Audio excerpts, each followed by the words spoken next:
परम शांति बापू जी, ये बताइए कि माया क्या है? What is illusion? माया माना जो इन आंखों से जो दिखता है, स्थूल मनुष्य आत्माओं की आत्माओं में जो दिखता है, जो विनाशकारी चीजें हैं, वो सब माया है। भारत के शास्त्रों में लक्ष्मी को माया कहते हैं, स्थूल दुनिया को माया कहते हैं। जैसे शंकराचार्य ने कहा कि ये जगत मिथ्या है, ये जगत माना 5 तत्वों की दुनिया मिथ्या है, 5 तत्व ये माया है, मायावी शरीर है। ये इन आंखों से जो दिखता है वो सब माया है, और माया हमेशा विनाशी होती है। तो अविनाशी क्या है?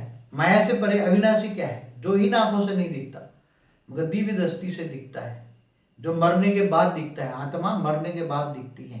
जो अविनाशी आत्मा, जैसे अमर अजर अमर अविनाशी है, ऐसे अमर लोक है।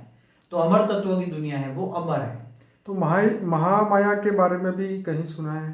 तो माया और महामाया में क्या फर्क है? जो माया है, माया और महामाया में जो कोई फर्क नहीं है। चाहे माया कहो चाहे माया माँ कहो। अब माया स्थूल साधन बढ़ते जा रहे हैं तो महामाया बढ़ती जा रही है। महामाया माना मैटर में दुनिया बढ़ती जा रही है। मृत्यु लोक, यहाँ धरती पर मृत्यु लोक में लोग फंसते जा रहे हैं। तो कहते हैं माया, पहले माया थी अब महामाया हो गई। तो इसका इफेक्ट मनुष्य के ऊपर कैसे पड़ता है और क्या पड़ता है? माया का इफेक्ट आत्मा पर पड़ता है कि आत्मा जो इन आंखों से दिखती है उसमें फंस जाती है, माया में फंस जाती है। माया में फंसना माना विनाशी चीजों में फंस जाना, तेरा मेरा में फंस जाना।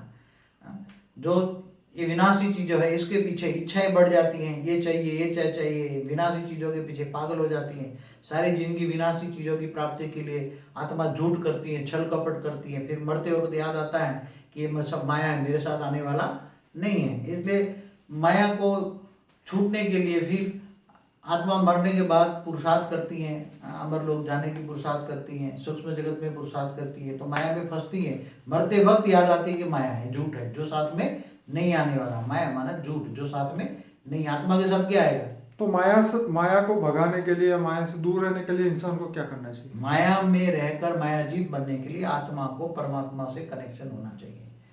आत्मा के परमात्मा का कनेक्शन होने से, योग लगने से आत्मा में क्या माया या ये दुनिया में ही होती है, धरती पे ही होती है, या ऊपर स्वर्ग में भी होती है, या और भी ग्रहों पे, तत्वों पे, या अलग अलग लोकों में भी होती है? माया स्थूल रूप में धरती पर होती है। सूक्ष्म जैसे स्वर्ग लोग बताया, तो स्वर्ग देवता भी मायावी थे ना। माया देवता क्या करते हैं? तीसरे लोक में देवताओं का शरीर 3 तत्वों का था, आकाश वायु और अग्नि 3 तत्वों का शरीर था। तो ये भी स्वर्ग लोग भी माया था ना, माया में फंस जाते हैं। फिर आत्मा की शक्ति खत्म हो जाती है, तब वो फिर से देवता मनुष्य बन जाते हैं। और जो माया नहीं पसंद करते, स्वर्ग लोग से ऊपर चौथे लोग, 5वें लोग, छठे, ब्रह्मापुरी तक माया है। माया माना जहां तक वायु तत्व की, वायु तत्व है, जहां शरीर के अंदर आत्मा के आसपास वायु तत्व है, वहां तक माया है। आत्मा जब ऊपर विष्णुपुरी से ऊपर जो वहां वैकुंठ जाती है, वहां परम सुख है। तो आत्मा वहां परम सुख में भी फंस जाती है ना। तो मतलब देवता भी माया से परे नहीं है? देवताओं का आयुष कितना होता है? ब्रह्मा का 1 दिन। देवता भी मायावी होते हैं, माया में फंस जाते हैं, फिर मनुष्य बन जाते हैं।